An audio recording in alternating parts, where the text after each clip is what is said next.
Deus não quer o meu progresso, porque os meus caminhos estão interditados.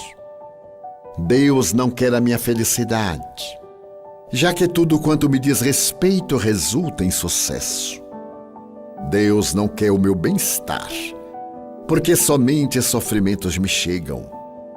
Deus não quer a minha paz, já que a luta jamais me abandona. Deus não quer o meu amor, pois que apenas a amargura se me faz companheira. Estas e outras exclamações caracterizam a visão incorreta que a criatura tem em relação a Deus, especialmente quando está afetada pela revolta ou pela insatisfação. No entanto, Deus quer o teu progresso, não aquele que se assenta na desonra e no vício. Deus quer a tua felicidade, não porém feita de ilusão e de triunfo mentiroso que logo passam. Deus quer o teu bem-estar, todavia, na estrutura de uma vida íntima saudável, que resulta de uma depuração moral necessária. Deus quer a tua paz legítima, após acalmados os anseios do coração e regularizados os débitos da consciência. Deus quer o teu amor, superadas as sombras dos conflitos e a instabilidade da tua emoção. Triunfo no mundo é gozo que passa. Triunfo com Deus é harmonia que permanece. Deus quer o melhor para ti. E porque ainda não sabes elegê-lo, proporciona-te os meios para consegui-lo em definitivo, sem margem de o perder.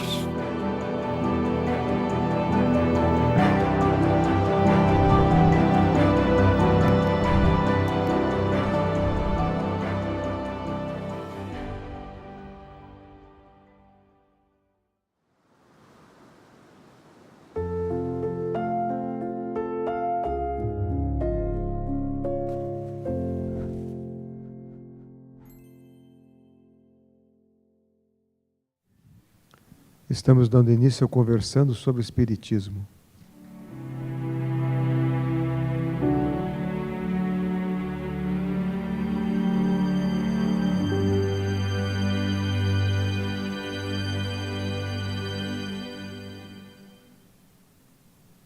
Convidamos a professora Solange Seixas para proferir a prece de abertura.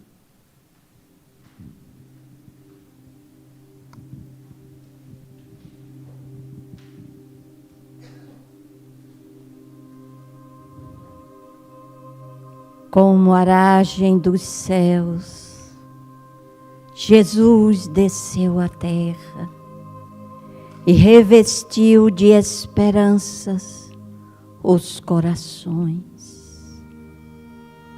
As paixões humanas se defrontavam com a verticalidade da sublimação divina.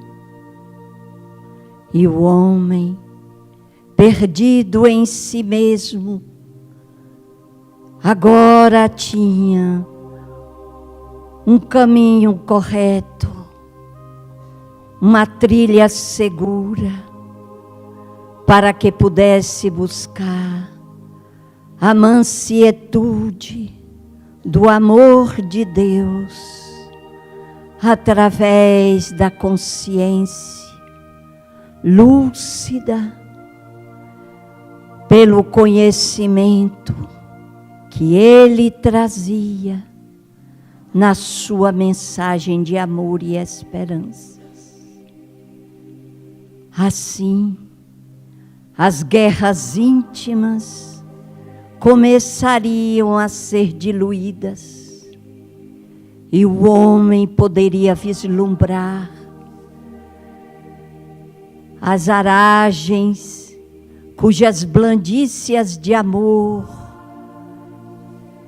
caíam sobre os corações despertos e levava-os a renovar cada vez mais a sua perene vontade de acertar e a decisão de prosseguir em busca de um coração puro e bom. Por isto, Senhor, ainda nos debatemos pela ignorância que nos caracteriza e buscamos sair das regiões sombrias, buscando alcançar a luminosidade da excelsitude do Teu amor, que nos libertará e conduzirá ao Teu redil de amor. Dá-nos, Senhor, as Tuas bênçãos, impulsiona os nossos passos, pois sem Ti nada somos, nada seremos.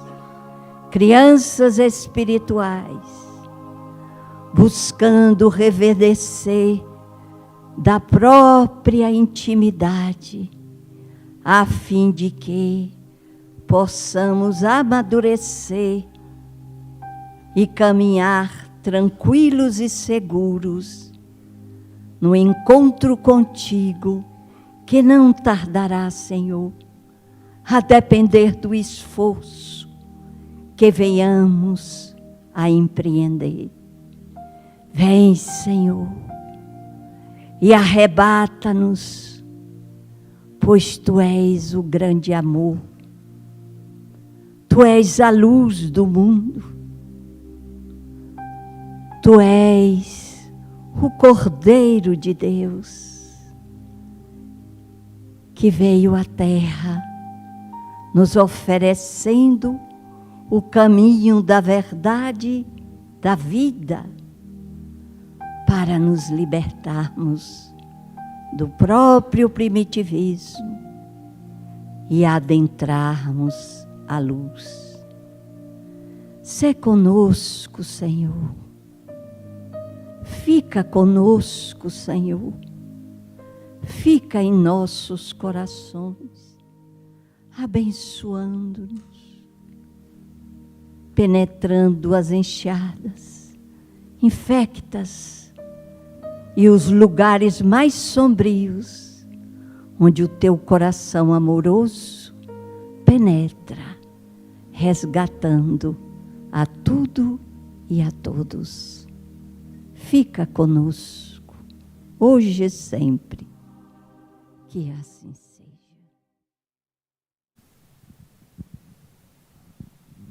Muito boa noite a todos. Vamos dar início então ao nosso conversando sobre o Espiritismo. A nossa equipe de apoio está aqui com papel, caneta. Aqueles que quiserem formular as perguntas para serem respondidas pelo Divaldo, pelo nosso convidado do dia de hoje, o Otacílio Rangel, nosso irmão. Então, fiquem à disposição. Nós teremos 2 períodos, a primeira parte, e depois de um pequeno intervalo, a segunda parte. Mas, antes de tudo, eu queria formular aqui um convite a todos para participarem do próximo sábado de um seminário sobre atendimento fraterno, com a equipe do projeto Manuel Filomeno de Miranda, a partir das 16 horas até as 19h30, quando será encerrado este seminário. E logo após, às 20 horas, o Divaldo concluirá o assunto do atendimento fraterno sobre a ótica da doutrina espírita. Então fica um convite, aqueles que quiserem participar, de outras casas espíritas que realizam atendimento fraterno. Então, a inscrição pode ser feita no site da Mansão do Caminho, www.mansãodocaminho.com.br. Aqueles que residem também em outros estados, outras cidades, outros países, nós temos a plataforma do Espiritismo Play, onde a pessoa pode fazer a sua inscrição. Então, convido a todos mais uma vez para próximo sábado, a partir das 16 horas. O nosso irmão, Otacílio Rangel, ele é professor sênior do Instituto de Física de São Carlos, que pertence à Universidade de São Paulo. Ele é vice-presidente da Sociedade Espírita Obreiros do Bem também na cidade de São Carlos. E é autor da obra Das Causas Primárias, que é editado pela Federação Espírita do Estado de Goiás. Então, agora eu convido o Otacílio, nosso irmão, para que possa fazer a sua apresentação para o público presente e aqueles que nos assistem pelos canais virtuais. Boa noite, Mário Sérgio. Boa noite, Edivaldo. Boa noite, Jane. Boa noite a todos que estão aí sentadinhos, se preparando para aprender mais lições espirituais que sempre nos beneficiam. E boa noite a todos os internautas que estão nos acompanhando nessa experiência de aprendizado. Muita paz a todos. Muito obrigado, Otacílio. Então, nós vamos fazer a primeira pergunta para o Otacílio. Vem da Ana, eu tenho aqui uma pergunta que veio pelo YouTube, há poucos instantes. A Ana disse que assistiu o filme Joelma, 23º Andar, que está disponível no Espiritismo Play. E ela disse que ficou com alguma dúvida, que muitas pessoas se jogaram, naquele incêndio, as pessoas se jogaram do prédio. E ela pergunta se esse tipo de comportamento foi considerado como se fosse um suicídio. Então, qual seria a posição do Espiritismo, Otacílio, diante dessa tragédia? Nós aprendemos no Livro dos Espíritos que Deus nos julga pela nossa intenção. Claramente que numa situação de perigo iminente, de perder a vida através do fogo, se a pessoa não tem calma, e é difícil tê-la nessas circunstâncias, ela se desespera e ela tenta fugir do fogo de qualquer maneira, arriscando a própria vida. E o salto do prédio não passa de um desespero dessa natureza. Certamente que a pessoa não faria isso em sã consciência e nem numa situação que pudesse ver uma saída diferente. Então, obviamente que nesse caso, a bondade divina, a misericórdia divina, ajuda, vem em socorro da pessoa, porque só o desespero de cair já é um estado de perturbação tão grande que a pessoa, no mundo espiritual, leva muito tempo para se recompor. Portanto, o auxílio sempre chega através da misericórdia divina e certamente, como não é intenção da pessoa de tirar a própria vida, ela não carregará na sua consciência a culpa do suicídio. Porque vejam bem, a culpa somos nós mesmos que nos oferecemos diante de um ato errado que a gente faz deliberadamente. Numa situação dessa, a pessoa não está agindo em sã consciência, ela está fugindo do perigo, às vezes num estado de alucinação emocional. E certamente que ela não vai se sentir culpada por isso. Portanto, não é considerado suicídio nessas circunstâncias. Muito obrigado, meu irmão, Otacílio. Divaldo, uma pergunta aqui que nos chega de Maria.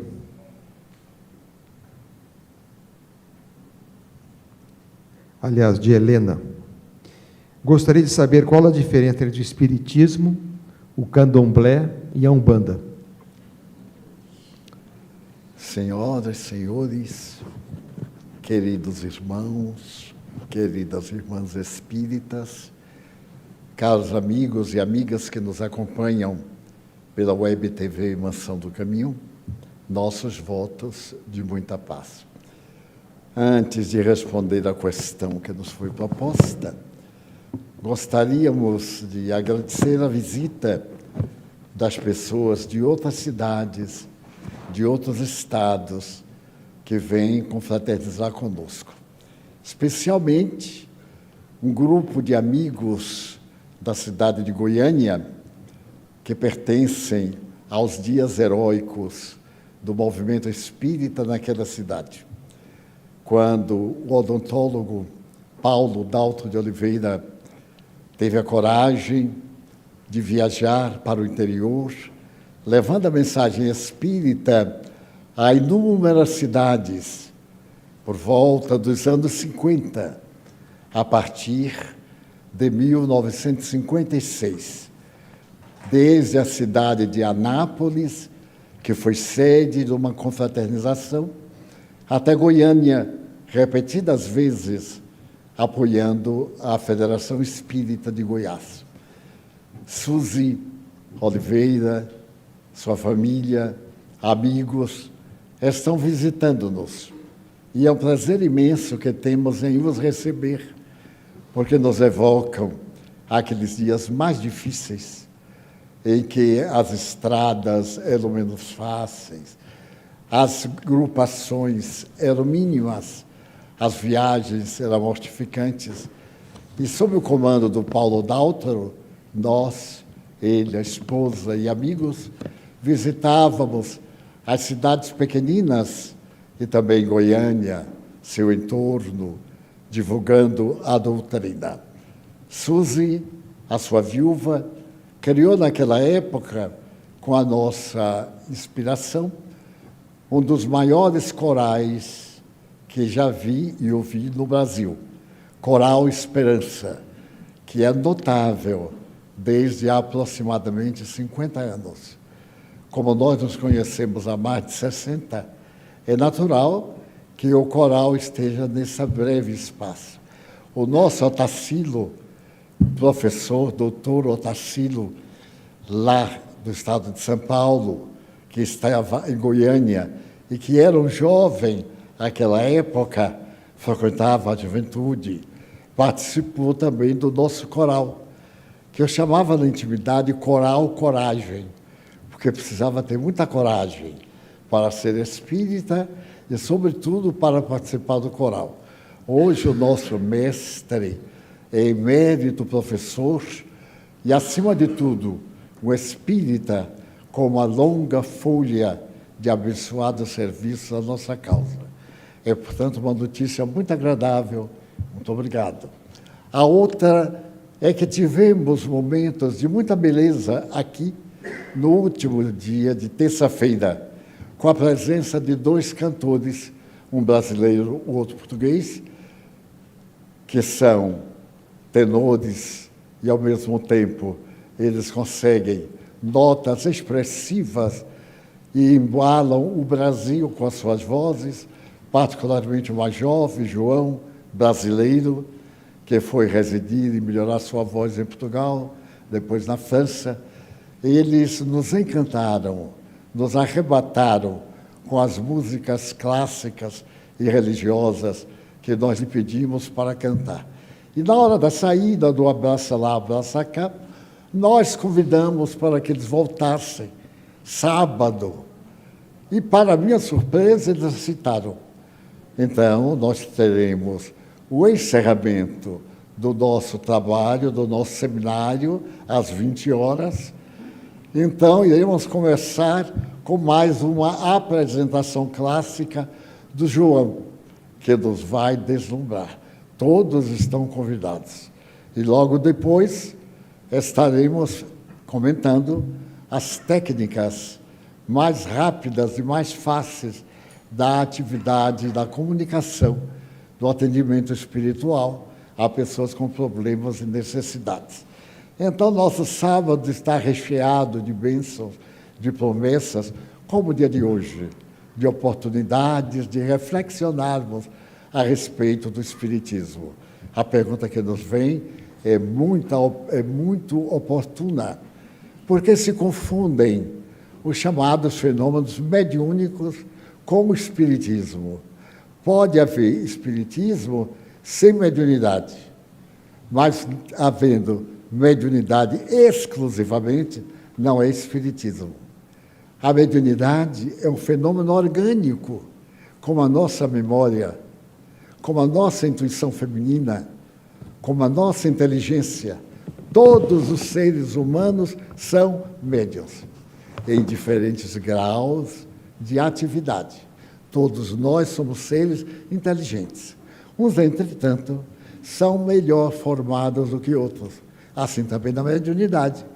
O indivíduo pode ter material psíquico de relevo na glândula pineal, na base do cérebro, a transmitir para a glândula encefálica, ou psíquica, essa glândula chamada terceiro olho.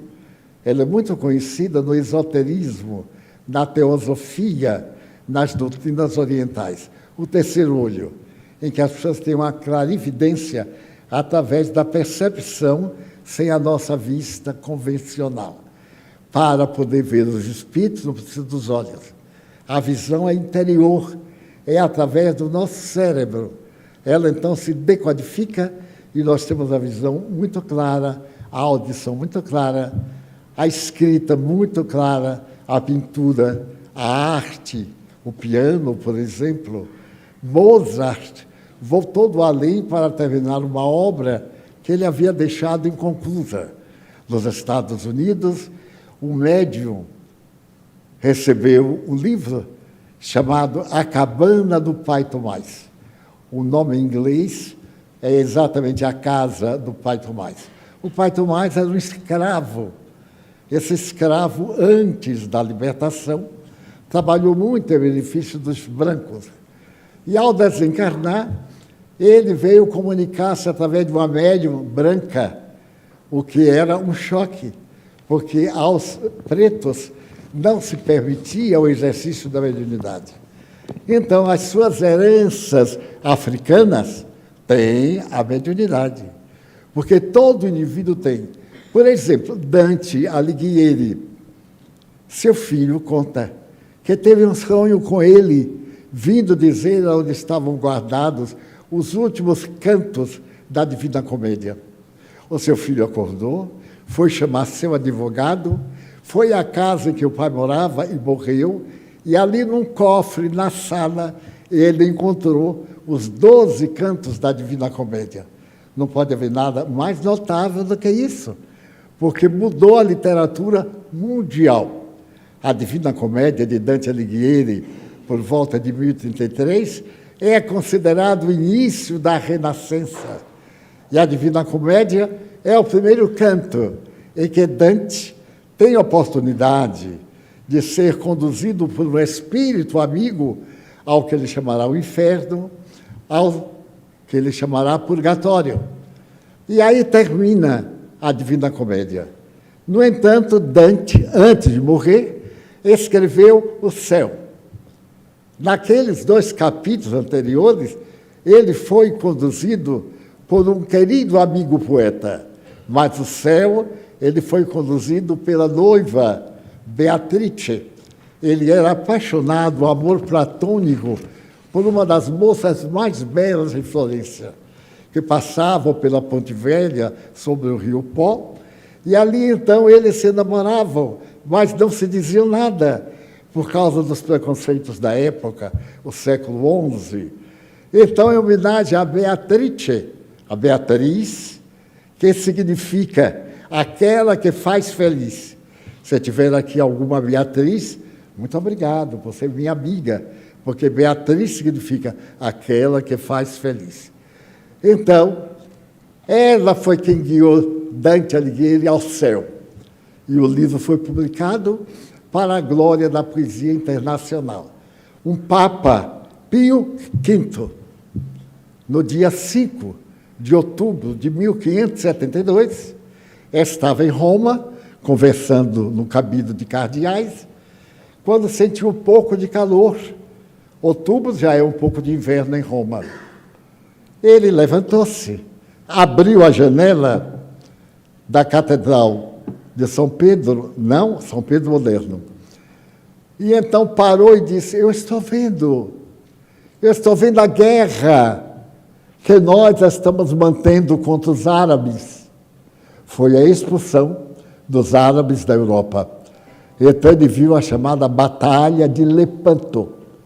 A Batalha de Lepanto, por volta de 1574, foi considerada a batalha naval mais notável da humanidade. até a Primeira Guerra Mundial. E aí ele começou a dizer, vejo que nós ganhamos. O comandante era um chefe jovem holandês, e então diz, vejo as bandeiras do navio, anunciando que a nossa vitória, a vitória da igreja, é indiscutível. Abandonemos a discussão e vamos abrir as igrejas de Roma e cantar o Te Deum, bater os sinos, a vitória é nossa. Bem, essa batalha foi num golfo distante de Roma, 1.000 quilômetros. E ele descreve a batalha conforme ela estava acontecendo naquela hora. O número de mortos, os que foram aprisionados. Eram 13 embarcações que se salvaram. O mar transformou-se em sangue. Foi na ilha de Corinto, na Grécia. E ele descreve de tal forma que todos ficam aterrados. Era uma feitiçaria, disseram. Como é que ele podia ver isso? Ou era uma farsa? Ele já era velhote. Acharam que era uma alucinação. Mas a igreja começou a celebrar. No dia seguinte não chegaram notícias. Nem podia, por causa da distância. No fim da semana, quando ninguém acreditava mais, chegou um navio que veio dizer que a vitória de Lepanto foi realizada por Dom Juan de Áustria, que havia sido ganha pela igreja. Mas o primeiro navio que veio para dar a notícia naufragou. Então, Dom Juan mandou o segundo, que estava dando a notícia agora. É notável, não? E outra, da igreja, o Papa Pio XII, ele é do meu tempo, ou eu sou do tempo dele. É notável, ele era cardeal. E então aconteceu algo muito curioso. O Papa Pio XI morreu. Ele, naturalmente, era secretário do Papa. E foi um choque no Vaticano e no mundo inteiro. Enquanto ele estava no seu quarto, e o Papa estava sendo velado na Catedral de São Pedro, embaixo dos aposentos do Vaticano, ele teve uma visão. Apareceu para ele o Papa Pio X. Morreu Pio XI. E o Papa Pio X dizia, quero lhe informar que você será Papa. Ele diz, mas como? Eu sou um secretário modesto. Eu sei que o Papa acaba de morrer. E eu venho dizer-te que tu serás o substituto dele. Ele disse, não é possível. Eu não tenho credenciais para convencer o colégio apostólico. O Espírito disse, prepara-te, porque tu serás Papa dentro de um mês. Começaram as celebrações, o Papa foi enterrado. Então começou o julgamento. Todos os cardeais do mundo deveriam viajar a Roma. E no grande momento da eleição, aparece o nome para Pio XII ser o cardeal Pacelli. E então ele não ganhou. Teve um novo escrutínio. E ele ganhou por unanimidade de votos, tornando-se o Papa Pio XII. O Espírito, ele disse mais, deves governar o rebanho com misericórdia e com paciência, porque viverás um período muito grave. Isso foi no dia 20 de janeiro de 1939. Ele subiu aos altares. Em setembro de 39, no dia 1º, a Polônia foi invadida pela Alemanha. No dia 30 de setembro, a Rússia invadiu a Polônia, um país pelo norte e outro pelo sul. Em 1º de outubro foi declarada a Segunda Guerra Mundial. E quem estava no poder? O Papa Pacelli. Mais grave ainda, ele foi acusado de ser favorável a Hitler. E a imprensa da época publicou uma foto dele entrando no centro das decisões em Hamburgo, na Alemanha, provando a sua intimidade com os nazistas. Então, todo Papa é candidato natural à santidade. Ele era natural quando ele morreu, por volta de 1940 e pouco. Ele foi um grande Papa para a Igreja. Ele compôs a política da Igreja. Era um homem extraordinário, severo, austero. Então, ele foi considerado traidor da pátria. E até hoje, ele não pôde ser santo, porque a ala inimiga diz que ele traiu o Ocidente, sendo amigo dos assassinos, que eram os nazistas. Mediunidade. No entanto, ele era um papa contra a mediunidade. A mediunidade é, portanto, um fenômeno que alcança qualquer pessoa. Ela sempre existiu, com nomes diferentes: santidade, carisma, manifestações virtuosas. Allan Kardec, quando a estudou, deu-lhe o nome de mediunidade. O intermediário médium, aquele que está entre dois mundos, o mundo espiritual e o mundo material. Então, a mediunidade passou a ser uma faculdade através da qual os mortos se comunicam com os vivos e os vivos, nós, nos comunicamos com os mortos, os espíritos. É nessa época que surge a palavra espiritismo. Até então, a mediunidade aparecia na Igreja Católica, na Romana. As testemunhas de Jeová foram através de uma mensagem ao Sr. Fox, nos Estados Unidos. Os fenômenos mediúnicos estão em toda parte. Nós vamos encontrar aqui também, dizem, a excelente senhora Menininha do Gantuá. Era uma médium extraordinária. Os políticos visitavam-na. Eu fui convidado várias vezes para ir vê-la, não tive ocasião. Mas a sua filha e herdeira é hoje uma doutora honoris causa, especialista nas línguas africanas. Ela esteve aqui uma vez em visita, ela participa dos nossos. Ela, então, representa a prática mediúnica de Angola e dos países da África, o candomblé. O candomblé é a religião desses povos primitivos. Então, eles têm os seus deuses. Quando veio a escravidão, aqueles que cultivavam o candomblé, Iansã e etc., mudaram para os santos católicos aquele nome do candomblé, porque eles não podiam pronunciá-los diante dos seus patrões, porque era um crime fazer o candomblé ali no terreiro. Então, Oxóssi, Oxum, Janaína e etc., que são nomes dessas entidades desencarnadas. Oxóssi, São Jorge. Oxum, Senhor do Bonfim. Então, são apenas designações para se verem livres da perseguição. O candomblé foi, portanto, uma religião e continua a religião. Os terreiros aqui na Bahia são múltiplos. Em 1927, um grupo de pessoas que pertenciam ao candomblé em Porto Alegre resolveu adotar uma doutrina que tirasse o nome de candomblé, porque candomblé associava a feitiçaria. Não tem nada a ver. A feitiçaria também é um tipo de culto que as pessoas fazem para prejudicarem uns aos outros. A Umbanda, para beneficiar as criaturas humanas, passou a substituir o candomblé no seu lado bom. No lado mal, deram-lhe o nome de Quimbanda.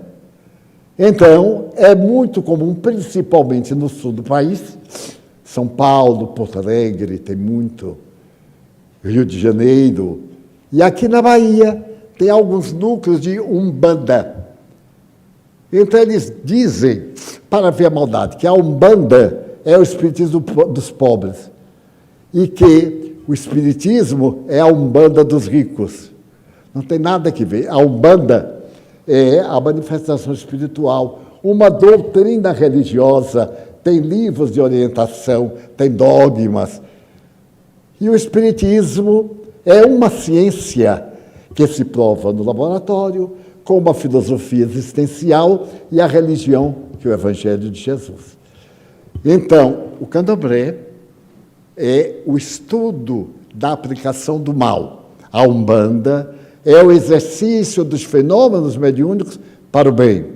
A Quimbanda é o uso do exercício mediúnico para o mal. São os cultos pesados, beber o sangue, fazer rodas de pólvora e outras práticas que migraram do Candomblé diretamente para a Quimbanda. E aquelas boas que voaram exatamente do Candomblé para a Umbanda. Mas o que importa não é o nome, é a crença na imortalidade da alma.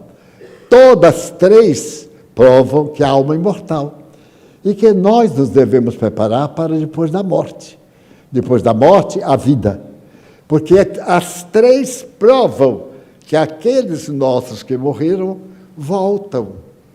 Eu me lembro de uma música do século passado, bem se vê, em que fala sobre Dona Menininha do Grantoá. O sol vem saindo e menininha, etc. Penso que era cantada por Betânia, não me lembro exatamente, não importa. Mas de uma beleza rutilante. E aqueles que conheceram Dona Menininha diziam que era uma médium espetacular. Nós conhecemos um político famoso que ia muito lá, um grande pintor caribé, que morava ali no Largo das Igrejas, no Pelourinho, Caribé, estudava e fazia desenhos das rodas, das evocações, da indumentária, toda a vestuária baiana, mas não é da Bahia, não, é dos espíritos umbandistas que moravam na Bahia. É uma indumentária própria. O torso tem um significado, a saia rodada tem outro significado, as saias que são inferiores, outro significado.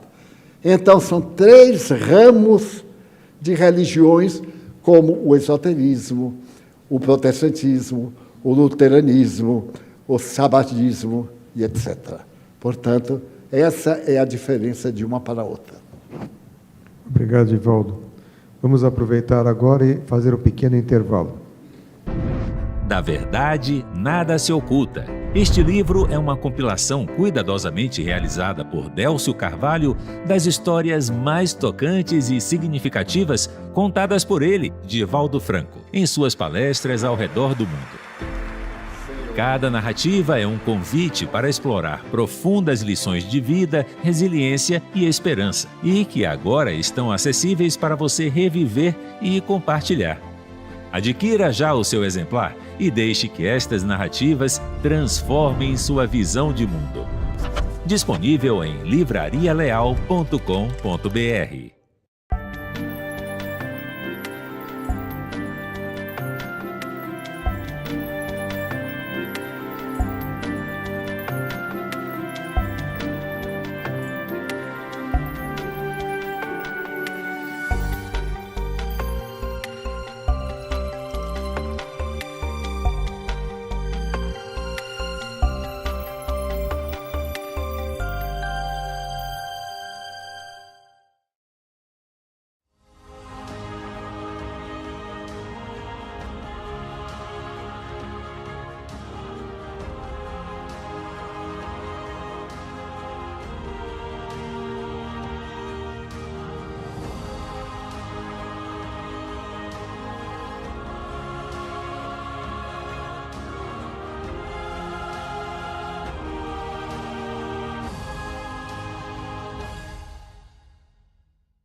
Ô Taciro,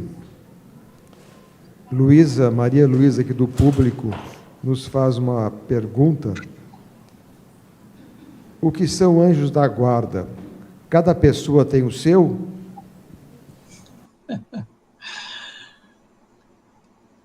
A ideia de anjos da guarda é uma ideia antiga, religiosa, que nasceu na Igreja Católica. E a palavra anjo, né, é uma palavra utilizada muito fortemente na teologia católica. Quando nós estudamos a relação do mundo espiritual com o mundo físico, nós aprendemos que os espíritos que são amigos, que se encontram no mundo espiritual e que podem, pelo seu trabalho, pelo seu desenvolvimento no mundo espiritual, auxiliar aqueles que estão no mundo físico, os encarnados, muitas vezes age exatamente como a figura do anjo da guarda. São espíritos amigos que nos visitam com alguma frequência, se interessam pelo nosso progresso espiritual e nos ajudam em tudo aquilo em que nós necessitamos e fazemos jus dentro dos recursos da lei de responsabilidade que cabe a qualquer pessoa, seja ela encarnada ou desencarnada.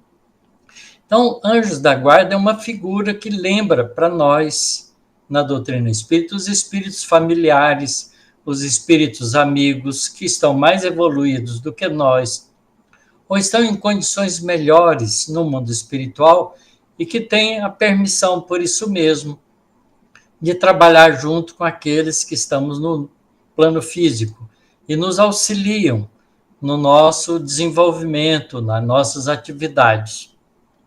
Há uma pergunta no Livro dos Espíritos que Kardec faz, perguntando se os espíritos influem em nossas vidas.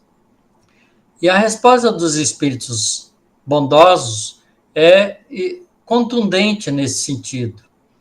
Muito mais do que imaginais, e em muitas circunstâncias da vida são eles que vos dirigem às ações.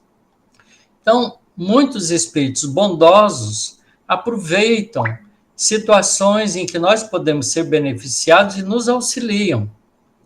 E quando eles fazem assim, agindo no bem, são verdadeiros anjos amigos que cuidam de nós. Obviamente que quando a gente está desinteressado do bem, mais voltado para os interesses da vida terrena, mais preocupado com as nossas contendas e disputas na vida material, muitas vezes nós nos oferecemos, por isso mesmo, por descuido nosso, a influência de espíritos que nos atrapalham, nos prejudicam. Nesse caso, não seriam anjos da guarda, mas espíritos perturbadores.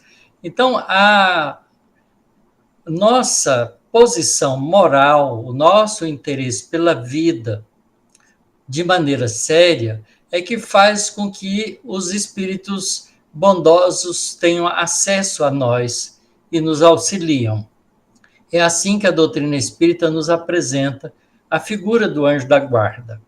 Claramente, todos nós temos espíritos melhores que nos amam, que nos acompanham há muito tempo e que agem como verdadeiros anjos da guarda em nossas vidas. Ciro. Divaldo, uma pergunta do público de Alessandra. A epilepsia hoje é vista como uma deficiência oculta, inclusive respaldado por lei. À luz do Espiritismo, o que pode-se entender das pessoas com epilepsia, principalmente porque essa deficiência oculta está ligada a doenças psíquicas, como depressão e outros transtornos de humor?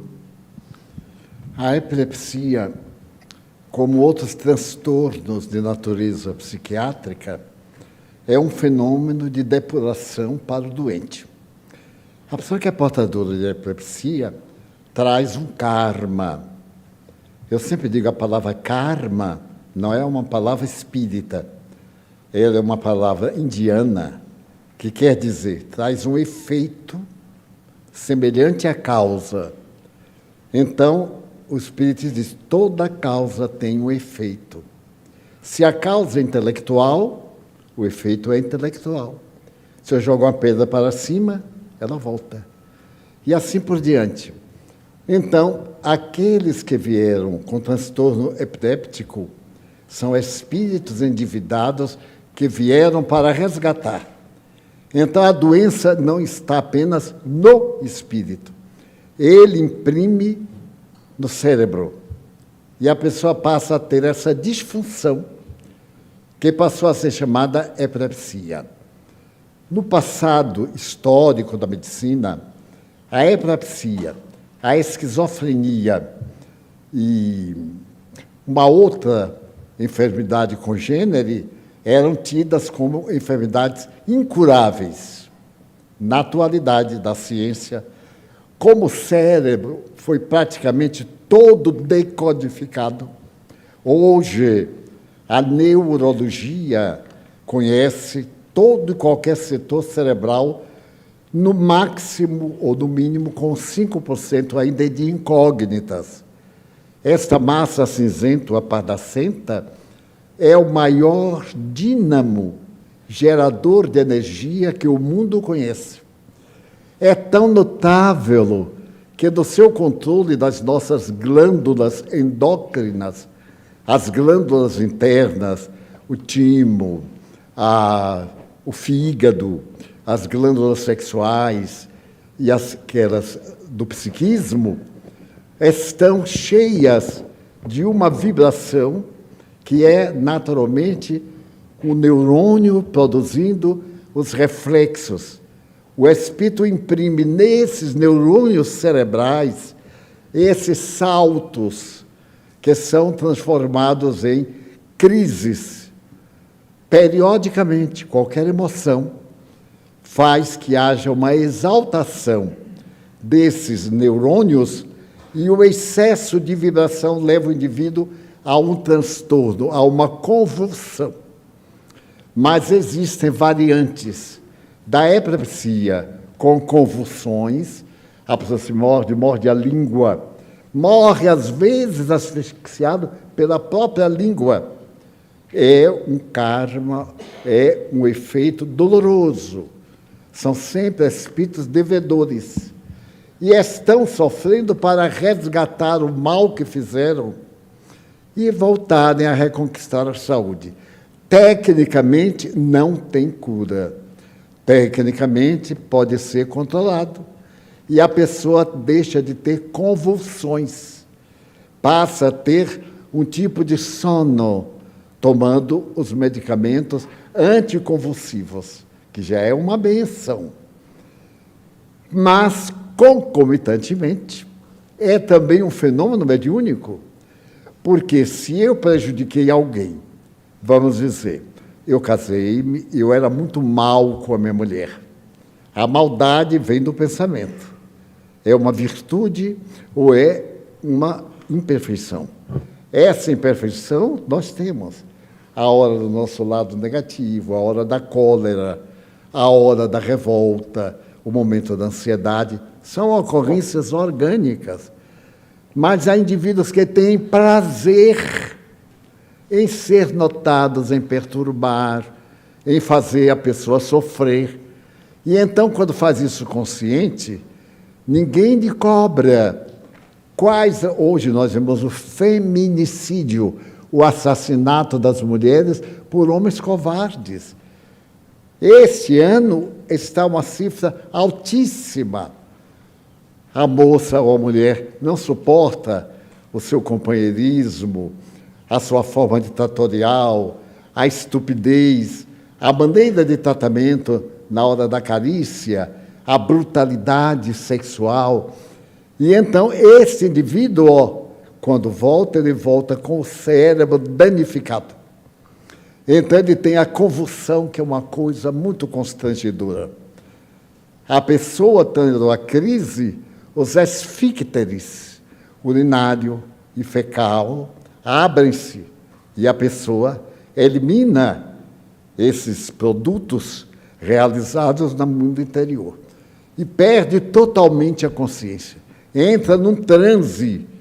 Portanto, é o devedor pagando as divinas leis o mal que fizeram.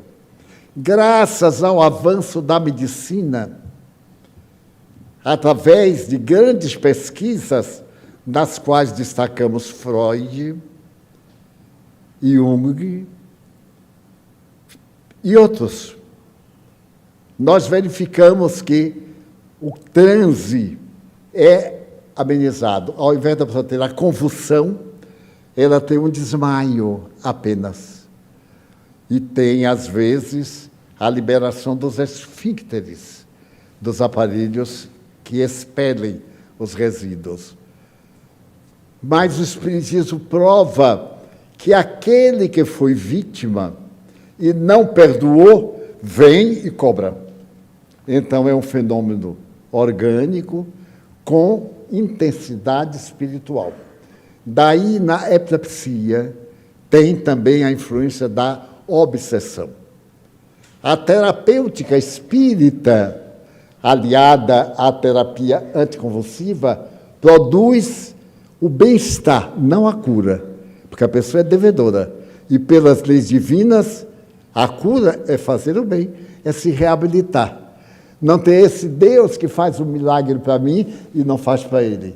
O milagre para mim é eu pagar a dívida, me reabilitar. Tanto eu, como ele, como qualquer um. Então, o que se dá? Muitas vezes a pessoa vem ao centro espírita, toma passes que evitam as convulsões. A convulsão dá a qualquer hora, em qualquer lugar, e principalmente nos sangues nobres. A rainha Elizabeth tinha 2 primas epilépticas que viveram encarceradas num hospital pertencente à nobreza na Inglaterra. E antes de Bebete desencarnar, ela visitou as 2 primas, porque isso era uma desonra para a família real. A família real, esta, também tinha um filho no rei Jorge V. Este menino tinha epilepsia. Então, ele foi educado num palácio, à margem de todo mundo, para o mundo não saber. E aos 8 anos de idade ele morreu. Morreu numa crise epiléptica. Então, todo e qualquer fenômeno de natureza psíquica tem também assistência espiritual negativa. Então, vejamos, eu posso ser um epiléptico mediúnico. As minhas dívidas são tão grandes nesta vida que o cérebro está encharcado. Os espíritos maus, quando se aproximam, produzem convulsão. Porque a mediunidade é a interferência de uma mente sobre outra mente, como numa hipnose. E a pessoa transmite. E o paciente, o sujeito, aceita sem nenhuma forma de controle. Esta é uma obsessão. Através dos passes, cura completamente. Ou através de uma lei interessante. Quando eu conheci Chico Xavier, em 1948, eu conheci uma família extraordinária, que eram seus amigos. Ele vinha a Belo Horizonte por causa desta família. Uma viúva e 2 filhos, o rapaz e uma moça. E a moça, que era de uma beleza incomparável, era epiléptica. Então, naquela época, os médicos freudianos diziam que a epilepsia estava associada à histeria. Todo epiléptico era um sexualmente atormentado. Ao invés de dar um ataque histérico, dava um ataque interno. Porque a histeria, a pessoa grita, atira-se no chão, despedaça-se. É uma verdadeira incorporação mediúnica. E então, quando a mãe dela estava conversando na minha visita, Chico, já não sei o que fazer. Ele disse, infelizmente, em 1948, não havia os anticonvulsivos ainda. Ele então disse assim, olha, quando ela casar, ela fica boa. Eu disse comigo, então é um fenômeno sexual, porque ao ter um relacionamento afetivo e mexer com os hormônios, ela se realiza e o excesso de hormônios é eliminado através da união sexual. Ele não me disse nada, nem eu perguntei. Daí a 3 anos, ela casou-se. E casou-se no religioso. Chico Xavier veio ao casamento dela. Eu não vou, porque eu não sou católico. Respeito, e por coerência, como eu não acredito na bênção do padre, eu lá não vou. Mas acho que o católico deve, ele tem a obrigação de ir, porque ele acredita, ele tem a obrigação. É um compromisso para com Deus. Muito bem. E casaram-se, foram muito felizes, fizeram a lua de mel, foram ao Havaí, voltaram.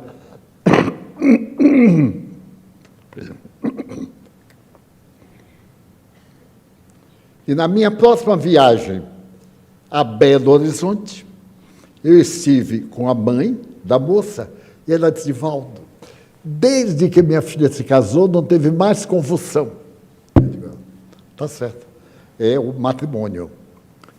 Estive em Uberaba, ou melhor, Pedro Leopoldo, e perguntei ao Chico: Dorothy, está muito bem, e eu soube que ela agora está grávida, Chico, graças a Deus.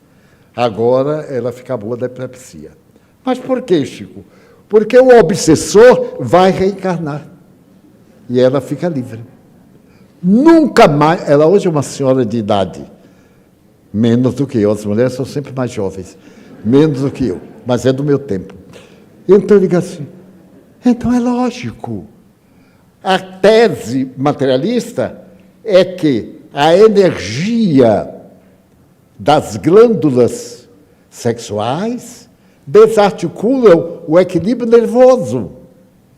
E o ato conjugal de união faz que a pessoa elimine esses excessos e dá a calma, o êxtase. O êxtase sexual logo passa, dura 18 a 20 segundos. Então passa e a pessoa relaxa. O relax é exatamente a expulsão do excesso que o organismo não aguentou. Quando o organismo está, digamos, com muita força, ele aí tem o desaguadouro, que é a crise epiléptica.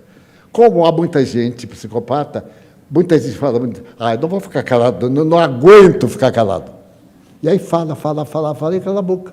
E outras coisas que a gente faz porque não aguenta controlar. Então, notem, eu vim descobrir de 48 para 1970, mais ou menos, esse fator que hoje a medicina tradicional sempre recomenda uma boa ou saudável vida sexual para o epiléptico. Porque nunca a medicina teria constatado alguém, durante o ato sexual, ter uma convulsão epiléptica. Porque o organismo está se equilibrando. Então, nós vimos também aí a santificação do sexo. Como esse organismo nosso, todo trabalhado pela divindade, tem seus fatores de equilíbrio e de desequilíbrio. Então, a tese, tudo que nós pensamos torna-se realidade, porque o pensamento é a primeira forma de manifestação da vida.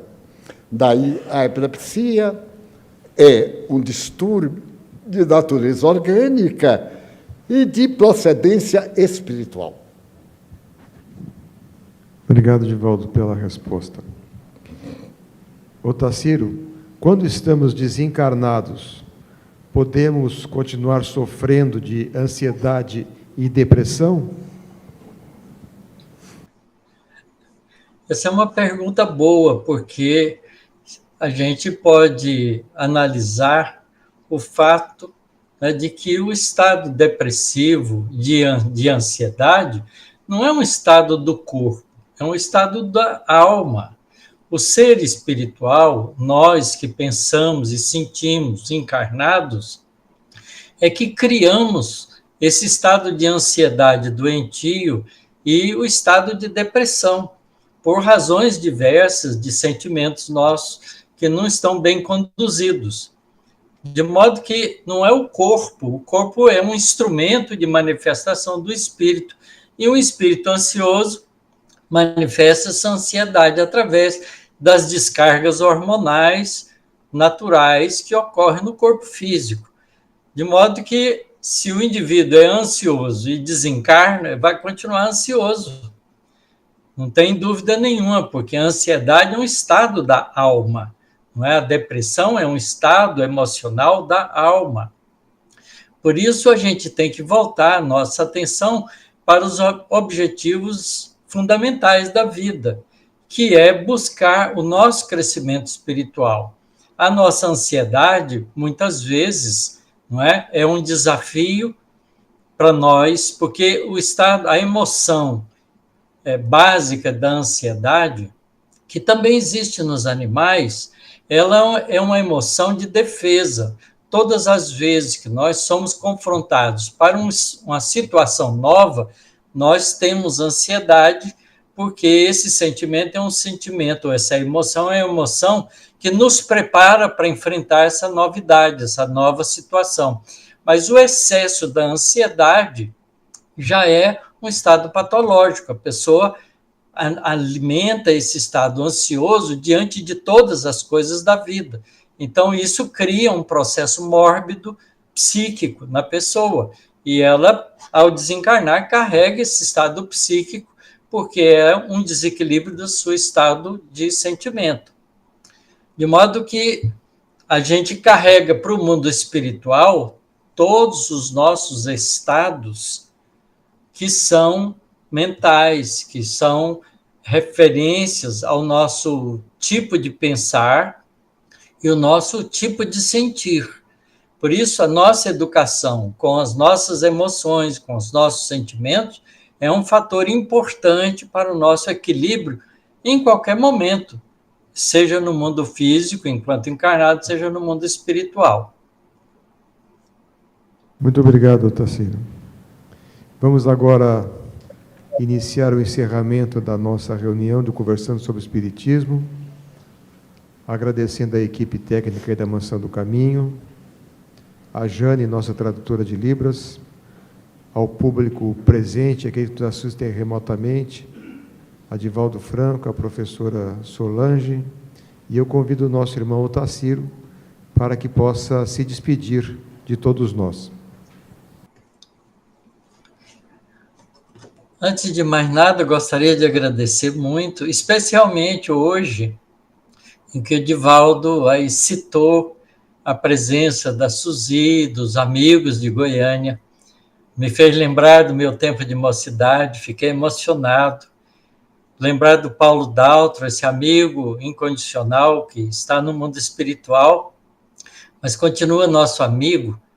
Eu diria, para quem perguntou sobre o anjo da guarda, o Paulo Daltro não deixa de ser um anjo da guarda nosso, porque sempre que ele pode, ele nos visita e nos auxilia muito.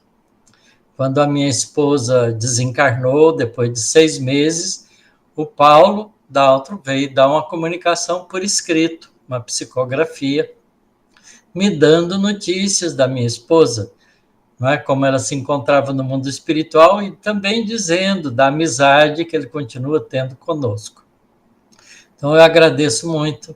Foi para mim um momento de alegria, de emoção, e eu desejo a todos vocês muitas alegrias e muitas felicidades na vida. Muito obrigado, Otacílio. Então, agora eu passo a palavra a Divaldo para o encerramento da nossa reunião desta noite. Nestas reuniões de quintas-feiras, nós temos o cuidado de convidar os melhores expositores de espiritismo no Brasil e do exterior de língua portuguesa. Nós ouvimos aqui aqueles melhores trabalhadores da doutrina espírita do Brasil. A maioria eu conheço, porque na minha velhice eu conheço todo mundo. Então, eles vêm com muito prazer e respondem dentro da ciência. O doutor Otacílio é um cientista. Nós temos tido aqui biólogos, psiquiatras de renome, grandes estudiosos dos fenômenos da psique, dos trabalhadores, dos fenômenos, da parapsicologia, é que não fica gentil a gente fazer exibições de títulos perante a pessoa. Eu considero uma falta de gentileza. Basta o nome, quando ele é conhecido, basta o nome. Mas como se trata de uma secção como o Espiritismo, que o número de espíritas é de menor do que de outras ciências, nós então omitimos, sempre citamos uma coisa e outra. Nós acabamos de ouvir um dos maiores cientistas de pesquisa do Espiritismo no mundo. Então, as suas respostas não são aventuras, são resultado de pesquisas de anos. Desde jovem, eu conheci, digamos, há 50 anos. 50 anos, vi ele dizer, quando era jovem, que duas palavras horríveis, né? Quando era jovem. Eu continuo jovem. O corpo é que está velho, eu não tenho nada com isso. De forma que os senhores, ao ouvir, reflexionem, porque é um trabalho de esforço muito grande. Todos eles são muito comprometidos, têm atividades e cancelam, substituem para aceitar os nossos convites. Agradecemos ao doutor Otacílio. Quero dizer-lhe que a esposa está muito bem, graças a Deus. Ela despertou quase que imediatamente. Aqueles 5 meses de enfermidade foi um período de depuração e que o amor continua nas vinculações tremendas. A Joana de Ângeles diz que ela realmente hoje assume o papel não de guia espiritual, mas de vigilante de atividades da sua existência. E com o olho no viúvo. Porque mulher, mesmo que morta, é mulher. Não tem nada a ver. E então agora vamos tomar os nossos passos. Essa contribuição que os médiuns nos dão. Sempre pedimos aos médiuns passistas que tenham uma vida santa no possível, que as suas atividades sejam benéficas, porque nos vão transmitir energias que os guias espirituais deles fazem instrumento. Vamos então pedir aos passistas para que tomem seus lugares. Vamos relaxar, pensar em Deus. Quem tiver dificuldade de pensar em Deus, em abstrações, pense em coisas edificantes, na família, no bem que pode fazer. Vamos então pedir a Jesus para que abençoe os médiuns que vão transmitir forças e paz para nós. Nós te pedimos, Senhor, misericórdia, principalmente para nossa irmã Verdine, para Aninha e aqueles outros que nos pedem contribuir para vencer as suas debilidades, bem conhecidas minhas. Ajuda-nos a ser melhores, a fazer o melhor pelo nosso próximo. Ajuda-nos a ser felizes. E toda vez que nos lembrarmos de uma provação, de uma dor, lembrar também que temos horas de felicidade. Aqueles que nos dão sofrimento também nos dão felicidade. No começo do matrimônio foi ótimo, sejamos gratos. Agora não está sendo, peçamos ajuda a Deus. Peçamos que o nosso lar seja um recanto de ternura, de paz, em que os nossos afetos possam descansar. Peçamos por nós próprios, por aqueles que nos odeiam, que nos perseguem, que nos caluniam. Também peçamos pelos enfermos, os que têm enfermidades irreversíveis, provações ásperas e difíceis. Ajuda-os, que os seus anjos guardiães diminuam-lhes a carga de sofrimento, atenuando as provações. Nós te suplicamos, Jesus querido, por aqueles que não gostam de nós, que nos perseguem, nos caluniam, ou criam obstáculos à nossa jornada.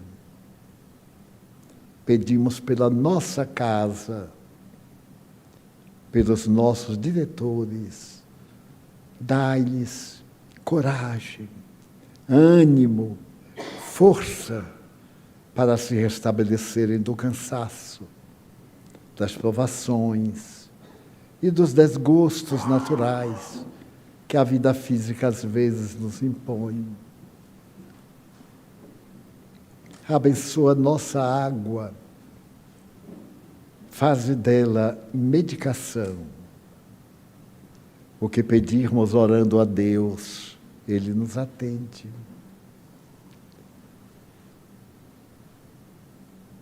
Pedimos-te pela nossa paz, pela paz de cada um, paz do nosso lar, paz do Brasil, paz na humanidade. Príncipe da paz, seja conosco a bandeira branca da fraternidade. Em teu nome, Jesus, em nome de Deus, de Maria Santíssima e dos Espíritos bons, encerramos a nossa reunião com votos de paz para todos nós. Está encerrada a nossa sessão.